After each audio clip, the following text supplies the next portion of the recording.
Hello, faithful listeners. This week's EAK is a little bit different. It's a conversation with Daisy, who plays regular Caller Beth in Spirit Box Radio, about Shakespeare.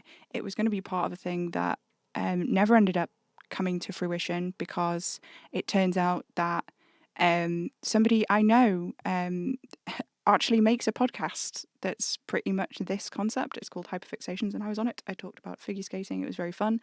But yeah.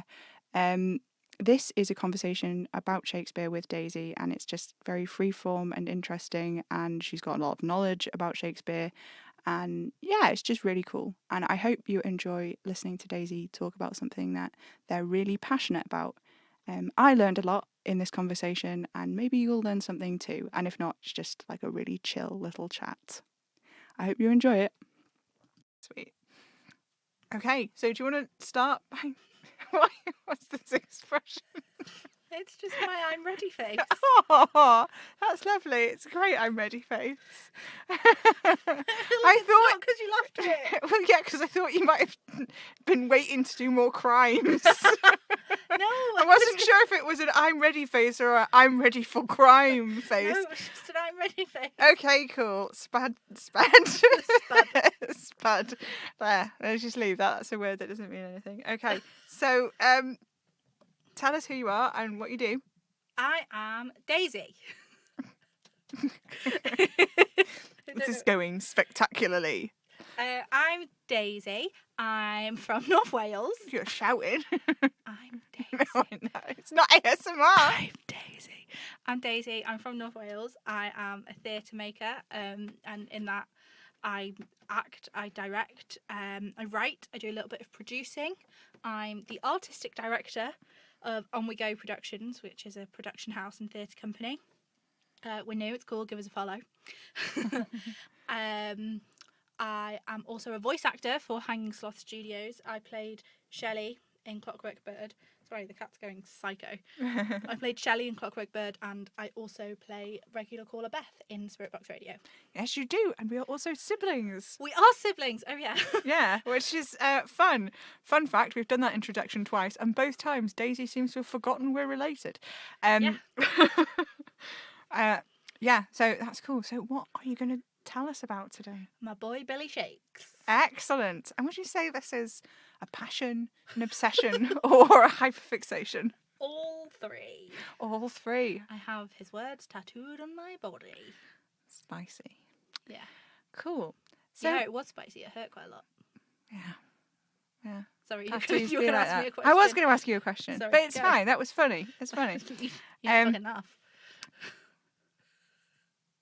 It was funny in a kind of a way. Like when you go, ha, ha, ha, I'm dying in a message, and you're just sat there going, Where you've actually just gone like soft inhale, exhale out the nose, like that's what when I say lol, I'm just going just for reference. Yeah. It's been years since someone actually made you laugh. I win. Excellent stuff. We're getting off to a great start. So Shakespeare, it's an interesting one because we share quite a lot of interests and obsessions, but my interest and engagement with Shakespeare as a subject is really minimal, and I went out of my way when I was a literature student to avoid studying Shakespeare at all costs. And I feel like a kind of personal triumph that I managed that, but you really love Shakespeare. I do. I adore Shakespeare. I think people have the wrong idea. Because it's so often put on this pedestal that, you know, Shakespeare's going and sitting in a grand theatre and not really understanding what anyone's talking about, or you're forced to study it at school, and then you hate it. But I think it's got a bad rep. He's got a bad rep. I wouldn't say I hated it. It just wasn't something I had a particular interest in studying, and I really disliked the way that it was engaged with in an academic environment, I want to say. Yeah, our high school was not. No. That's not where my love of it came from. It came from. So I did youth theatre from a very young age. Like, me and Pip went to the same one from when I was like 8. You were 12. We were younger than that. Were we? Yeah. We were younger than that. Anyway, so from when we were young, and then Pip left that youth group, and then I ended up leaving it as well. And I found another one at Theatre Clwyd, which is my spiritual home. And She just got a job there, in fact. I did just get a job there. It's very exciting. But engaging with, just like the concept of theatre in a very different way and in a new way. And when I started there, Terry Hands was the artistic director. And I don't know if you know anything about Terry Hands, but no, I don't. Because presumably he has hands and his name is Terry. Terry Hands was one of the artistic directors of the Royal Shakespeare Company, and he won a lot of awards. So Shakespeare, especially when I was there, Shakespeare was a really big part of the identity of Theatre Clwyd. And, in the rehearsal spaces we'd go to, there'd be posters from various shows that they did. So I came at it, I think, from a very non-academic point of view. I came at it from a theatre point of view, and I think a lot of actors love doing it because it's like juicy to get your teeth into, whether you're doing a comedy or a tragedy. Right. So how old were you then when you first started to get into Shakespeare? Because if it was around the time that you were starting doing your Theatre Clwyd stuff, that strikes me as very young. Yeah, I was like 11. Oh my God. Yeah, I was 11, and I remember, so there's a space called the Hayden Reese at Theatre Clwyd. At least I think it's still called the Hayden Reese. And in there used to be a big 12th night poster, and I used to see it all the time. Mm-hmm. Which one's the Hayden Reese, before you go on? Oh, so... What's it like as a space? It's not one of the main theatres. I don't think you'll have been in there, because it's like this little room, just kind of used as like rehearsal space, workspace. Yeah, like I had my interview in there the other day, but I don't think because you've never been in anything there or done any work there, I don't think you'll have been in there. But yeah, it's just off from the gallery. So yeah, there was a poster. It might have been in the subs bar actually, which led on from the Hayden Reese of 12th night. Yeah. You don't need to know the layout of Theatre Clwyd. Well, no, because it's interesting because Theatre Clwyd isn't just a theatre space necessarily. No. And how, because there's a gallery in it as well, and there's a bar, and the bar is mostly a bar to go out when you're going off in the interval between spaces. But it has this, it's got a cinema in it too, and it feels kind of multi-purpose as a space. So I was just wondering, so whereabouts you were. So I used to, when I was in this beginning bit of Theatre Clwyd Youth Theatre, we used to do things called sharings instead of shows, because shows puts a lot of pressure on little tiny 11-year-olds. So we used to do sharings when basically people would just come and see what we've been working on, and we'd be given a stimulus and we'd just make a show, and it didn't matter if it wasn't perfect or if you messed up, because it was just about the love of what we were doing. And we did those in a space called the Clwyd Room. And so, when you were in the Clwyd, nobody listening, well, I suppose somebody listening might have been in the Clwyd Room. There's a bit that's half above it. Yeah. Yeah, and I know what you mean. So it's kind of like an almost mezzanine space. Yeah, definitely. Yeah.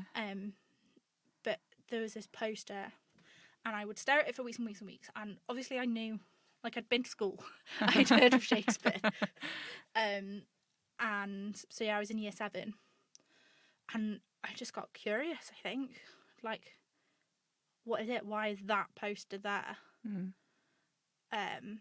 So I kind of went and read up about stuff. I didn't start reading Shakespeare when I was 11, not off my own back anyway. But it wasn't that much. I think I was maybe 13 when I read the first full play. Because I read extracts of 12th Night, and I'd read. Yeah, it was kind of from there that I started reading about Shakespeare and his life, and before he was a playwright, when he was an actor, part of I can't remember the name of the company that he was part of, and doing all of that stuff. I just became fascinated with him as a person. And then I read my first play. Maybe I was 12 or 13, which was As You Like It, which is the one I have tattooed on my arm. Yeah, that's that. All the world's a stage, isn't it? All the world's a stage, and all the men and women merely players. Players. So, if you were introducing the one person on earth who has never heard of Shakespeare, and you were trying to be like, so this is what Shakespeare is. What is like the headline thing, the most important thing about Shakespeare as a topic that you want someone interacting with it the first time to know? So does it have to be to someone who's like never heard of Shakespeare? No, not necessarily. You can adapt the prompt. I was just going to say, if you've never engaged with it or you only engaged with it at school, I say go in with an open mind, and try to forget any expectations or preconceptions that you have, and also that, you know, it is theatre. You're not supposed to. You don't have to like everything. Mm-hmm. You know, I'm not a massive fan of the history plays. I think they're a little bit dull. But yeah, you don't have to like everything. There will be one that you like because they're just stories about people, and I think that's what I'd say. Remember that they're about people, and I think the reason we're still watching and reading Shakespeare is because he's just writing about society, and if there's anything we do know for sure, it's that society doesn't really change, people don't really change, it's all cyclical. Yeah, that's really interesting, because I think sometimes when I've talked to other people who are into Shakespeare, one dominant narrative I see about people who are really engaged with Shakespeare in a contemporary sense, and not in that kind of like hyper romanticized Shakespearean actor kind of vibe. Yeah. That people who are engaging with it differently to that often have this sense of like, it's comedy, and they lean really hard into how like low culture it is. And Jessie is actually really into Shakespeare as well, and I know this is the thing that really bugs her about Radio. it. Yeah, Jessie Actor. Jessie is Kitty in Spirit Box Radio, and she was Alice in Clockwork Bird, and she lives here. I pointed upwards, yeah, when I said Jessie, even though that doesn't help anyone. She is upstairs, but that's irrelevant. But yeah, so one thing that I know frustrates her, and I think has really coloured the way that I engage with other people's engagement with Shakespeare, is look, I'm an academic at heart. Is this idea of it only being low culture when that's not necessarily true, which leads me to this, I don't know, this kind of really complicated question when it comes to Shakespeare as an idea and as an actual artist. Would you say there's a consensus about Shakespeare, and do you agree with it if there is one? What do you mean by consensus? Like within the theatre world, within society, or? Well, that's what's interesting about it. So would you say there are like several contradicting concurrent consensuses about Shakespeare? Well, like in the main, I think generally speaking, it's like hoity-toity. Yeah. And I completely get that, you know. When you first approach it, the language can seem intimidating, or you're like, what the fuck is going on?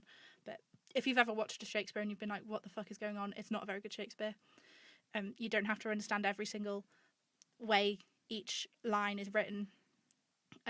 It's not being well performed or well directed if you can't understand it. Yeah. So I think that's a general consensus, and that, it's not for me, it's just for posh people. Right, yeah. And then on the other hand, there's that what you were just saying, that you know, no, it's not just for posh people, it was for the lower classes, when like that's not strictly true. Like, he really wanted Queen Elizabeth. Yeah, well, they had a lot of nobles there, they had boxes there, and Elizabeth would come to the shows. I think the reason is because what theatre was to a society was different then, because it was one of your main sources of entertainment, and it was that and executions. Yeah, but so it was for everyone in the way that the BBC is for everyone. Do you know what I mean? Like, everyone is encouraged to engage with it, and everyone did engage with it because there were different price points. Okay. I suppose that makes it more like Netflix. I mean, like, there are different price points for you to engage with, or for you to interact with it at. You can stand, you can have a seat in the stalls, or you can have a box. Yeah. Okay. It was theatre for everyone, and everyone did go. But I think everyone did go to theatre because... What else are you going to do? Yeah. You're going to look at a goose? I don't know. I think it was like theatre, church, execution, pub. So Things haven't changed really. no.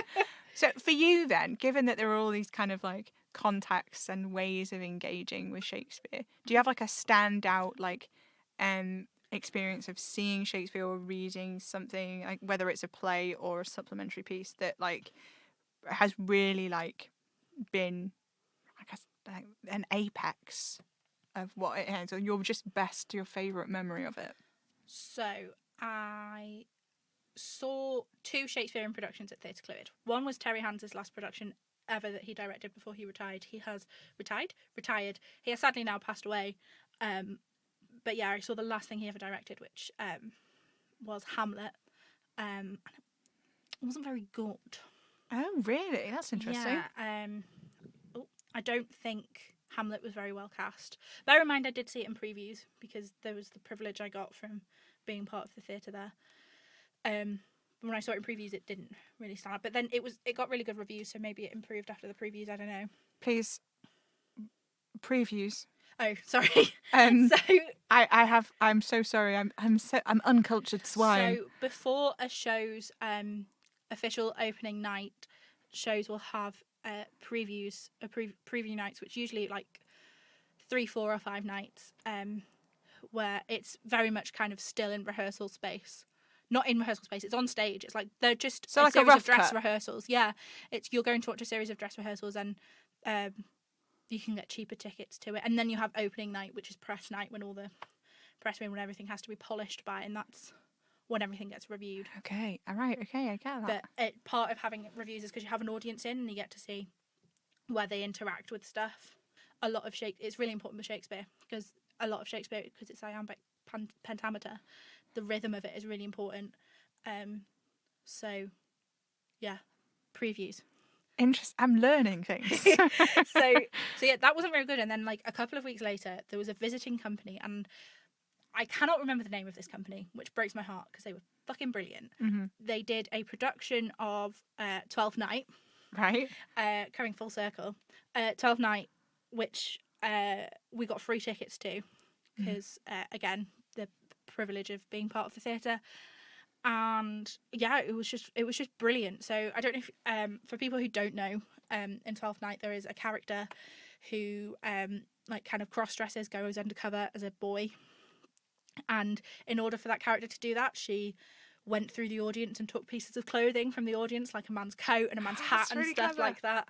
And there's a lot of stuff kind of about almost like hedonism in 12th Night and luxury and all of that, and like big parties and stuff like that. And they ordered pizza for the audience and stuff like that, and it was very much interactive and a conversation. I'm a big believer that theatre is a conversation anyway. Mm-hmm. And it was very much playing into that, and it was very much when a character's doing a soliloquy, they are talking to the audience. They're not just talking to themselves in a woe-betide way, all sad, and they're having a conversation. They know the audience is there. Yeah. Okay. And that was brilliant. I loved it so much, and I think that's kind of set the standard for what I expect when I see Shakespeare, particularly the comedies. That level of interaction and acknowledgement of what's going on. You have had. It sounds like you've had like loads of these kind of like almost transcendental experiences of Shakespeare. Has anything like any of these times where you've been kind of engaging with this thing that you love that have like really changed the tracks that your life is on? So our family goes to there's a theatre in Storyhouse. Oh my god. There's a theatre in Chester called Storyhouse, and every summer they do an open air theatre in Grosvenor Park, and we go every year. It's like our one big like splash out of the year. And we saw A Midsummer Night's Dream, which I think is one of the best we've seen. Like, they've all been brilliant. They have. But something about A Midsummer Night's Dream, especially because it's one of the most well-known works, I think there's a lot of pressure that comes along with doing it. And I thought it was done brilliantly. Mm. And I think just all of the way Storyhouse produces their Shakespeare made me realise that I could do that, even though... So there's a lot of... This is like theatre industry stuff now, and that kind of world that you have to have Shakespeare experience and you have to be trained in Shakespeare. Okay.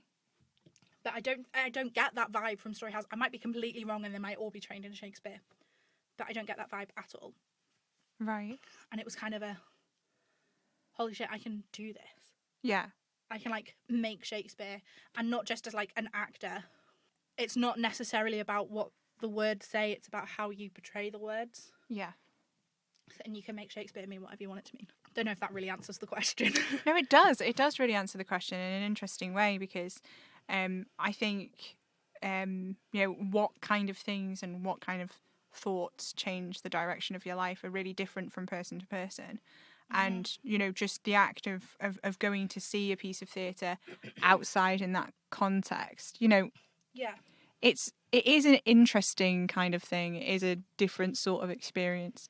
Yeah. And for me, it felt a lot more accessible. My favourite Shakespeare, I do have a favourite, is The Tempest. And that was my favourite one that we've seen at Story House. And what I thought was remarkable about that performance, which I don't know that you saw, I did, we were all there.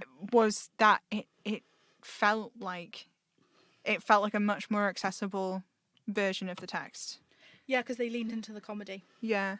And that was interesting. So I think that that concept of like feeling like you can participate in it, because your approach to theatre is very community focused. Yeah. And like conversational and communicative. So like for you, it seems like theatre is primarily a mode of communication, which Completely. yeah, and that's very interesting in terms of Shakespeare, because it has this like many hundreds of years of study and performance that layer up and change things, and there are different like schools of Shakespeare thought. And my favourite one is the Shakespeare's gay thought. would you say there is a community like around Shakespeare specifically, or is it more like you interact with theatre folks who may or may not be interested in Shakespeare? Are there like Shakespearean spaces that open up that you feel like you have a connection with? There might be Shakespearean spaces, not that I feel like I have a connection with. Like, so the Centre for Shakespeare is in Birmingham, and they run MA courses. So I suppose if there is a space, it's there. Yeah. But that's not something I've ever engaged with. From my experience, almost every theatre maker I've ever engaged with has some sort of relationship with Shakespeare.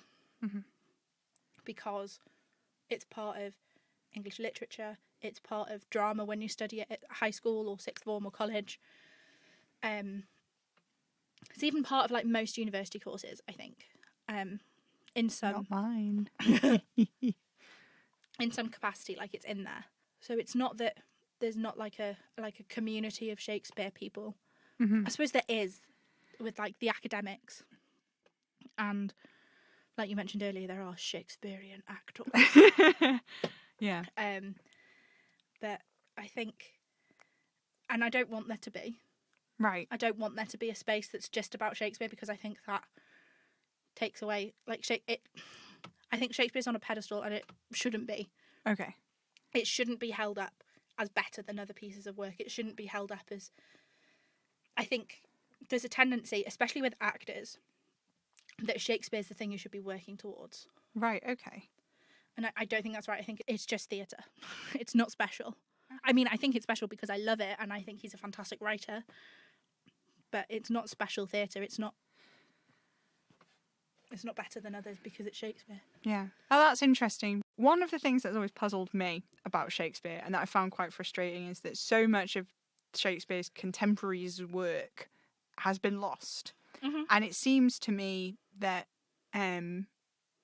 it's partly just like the fetishization and romanticization of old things that make people think that Shakespeare is this like brilliant thing. But it's just like it's lasted a long time, but it's not necessarily that it's lasted the test of time. It's that it's one of the only things from that time. And he's one of the few writers at the time who thought to write shit down. Well, this is another thing I was going to ask you if you knew anything about this, because I don't know how true or not this is, but I have heard that a lot of what the text of Shakespeare is not necessarily like Shakespeare as Shakespeare would have written it down, because not a lot of it actually was written down contemporaneously. Yeah. So a lot of it is just what was written down from what basically actors and crew could remember from productions. Yeah, kind of. A lot of it was he would write it down like after the fact, like he himself would write it. I think it's Romeo and Juliet that happened with, like, there was performances of it before there was a written version that people could access. For some reason, that's just sprung up, that story of that performance of an Easter play at some kid's school, and it went really, really hard. And there was a bit where one kid, the kid who's playing Jesus, had to stand up on a chair and spread his arms out like he was getting crucified. And in one performance of this, the chair collapsed and the boy fell over. And one of the kids, who was a guard, who I presume has gone on to have a spectacular career in live comedy, without missing a beat, apparently just turned to the audience and said, "Well, you get off this time, Jesus."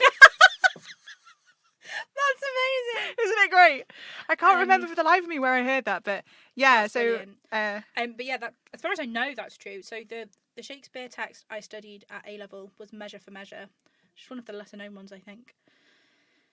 Sure, it's certainly not one of the most performed, but Measure for Measure has unfinished bits. It's got soliloquies in the wrong place. How are they in the wrong place? So there's a soliloquy quite late on from one of the characters that when you're reading it, you'll go, "This would make sense if it was earlier on."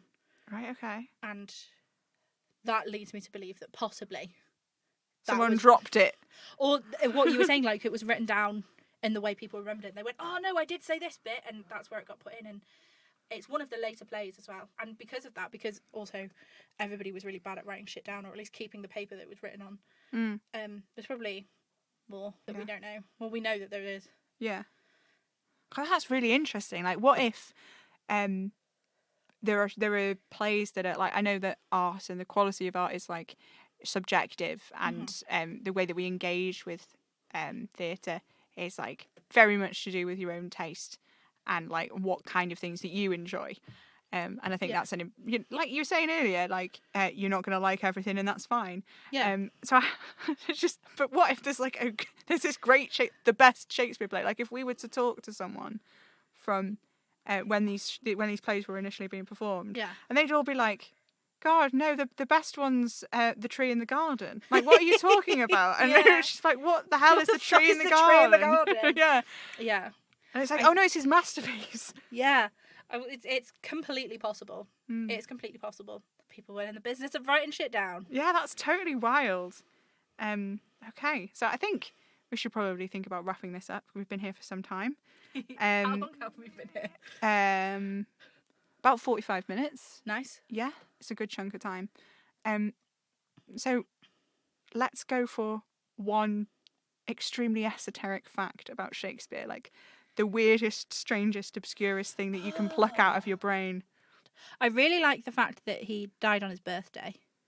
Yeah, I feel like that's pretty common knowledge. I know it's common knowledge, but I do like that fact. Yeah, it is interesting. I feel like that's, like, funny. The work of an artist. The gay thing, I like that as well. That, I think it's Sonnet 45. They're, like, fairly certain. Well, there's a lot of plays, probably the plays, but a lot of sonnets that are probably about a man, because a lot of the language he uses was typically used to describe a man. His massive cock, he says. Also, he's married. I remember when I first read that he was married to Anne Hathaway. I was like, what? What? Don't go breaking my heart. Anyway, we watched that the other day. Did you? Yeah, we did. You saying you watched that then just reminded me, like, how much modern stuff is based on Shakespeare. I think it's really cool. Okay, what's the weirdest thing that you can think of off the top of your head? 10 Things I Hear About You. Oh, yeah. That was fun. I didn't really think about that being Shakespeare until we watched it as a collective, and Jessie was saying about it. Jessie and Alex were having a really interesting conversation about it. Because that's, is it, which one is it? Is it not The Taming of the Shrew? I was going to say Taming of the Shrew, because that play is rough. Okay. That play is rough. I'm trying to think of other things I wanted to mention. Okay. I fucking hate Romeo and Juliet. You hate Romeo and Juliet? Everybody, well, when you think of it correct, so this is the one thing that I'm like, you're all getting it wrong. Right. Because, as I'm sure you can tell, I'm a big believer in that, like what Pip was saying, you interpret stuff the way you interpret it, and your reaction to Shakespeare is going to be different to my reaction to Shakespeare, and if you still think it's poncy shit, that's fine.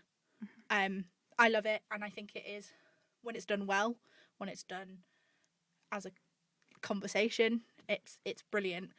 Romeo and Juliet is not a fucking love story.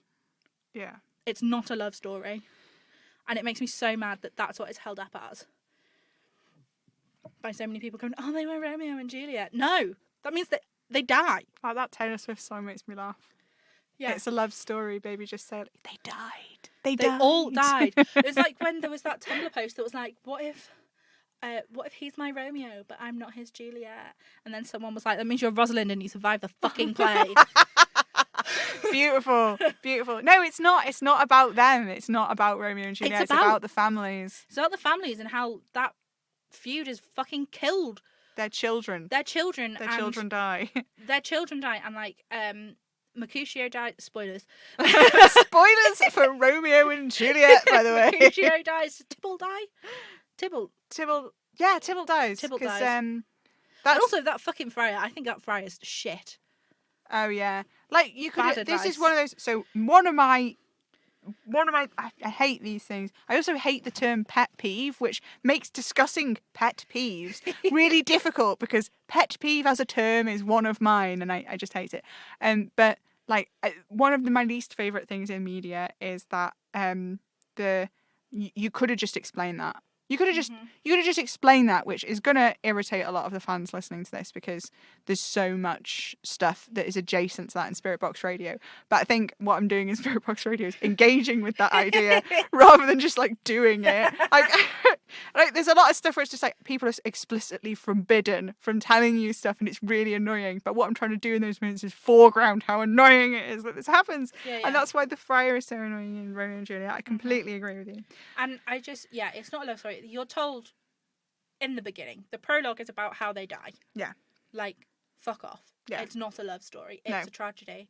When you look up the categories of Shakespeare plays, it's a tragedy. Mm-hmm. Get over it. I used to think my life was a romance, So but it's a tragedy. I've seen Joker. I have actually seen it.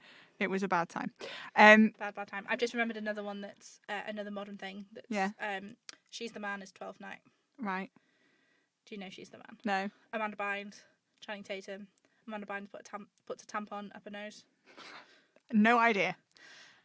For the people out there listening, please send Pip your thoughts on She's the Man on Twitter at Pipinera. That's PIPPINEIRA. Please tell them all about She's the Man. Thanks. I think. Right. I may have just subjected myself. This is the kind of thing that when Jesse and Alex find out I've not seen it, I will be harassed into watching it. But not in a bad way. Not in a bad way. It sounds bad. I'm not going to lie. She's just in that. disguise as like a man. That's why she puts the tampon up her nose. And it doesn't make it make more sense. No. Doesn't really help there. But yeah, I love Shakespeare. I think it's for everyone. Don't think that you're not clever enough for it, because you are. Cool. Well, that's a good way to wrap it up. Well, thank you so much for coming and hanging out and telling me about your subject of esoteric knowledge. I've learned a lot. This has been great. I'm really glad that we changed plans, actually. Because this was very last minute as your topic. Luckily, like me, Daisy is a person with many esoteric interests. Yeah. I don't really like things. I just make them my personality. Yeah. That's super fucking valid of you. Yeah. Don't think you're not clever enough for it, because you are. It's not an exclusive club. Don't listen to people. And find the Shakespeare that's not in a big grand theatre where it costs 70 quid a ticket. Find there's a park round the corner from my house in North Wales, and a travelling theatre company came and did a production of A Midsummer Night's Dream. Like, there's Shakespeare going on everywhere. It's about people. If you are a person, there will be a play in there that resonates with you and that will make you think differently about the world.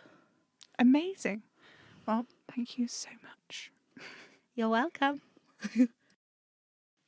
Okay, and that's all for today, folks. I hope you enjoyed listening to Daisy talking about Shakespeare, and maybe you learned something, and maybe you'll reconsider your initial interactions with Shakespeare. I don't know. I certainly did. I think of Shakespeare differently after this conversation.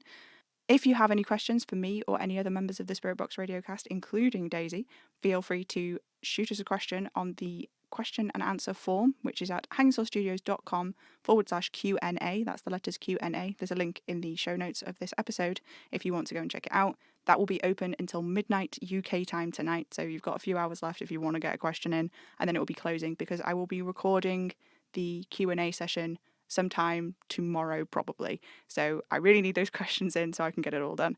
I hope you enjoyed listening, and I'll speak to you guys next week in next week's EA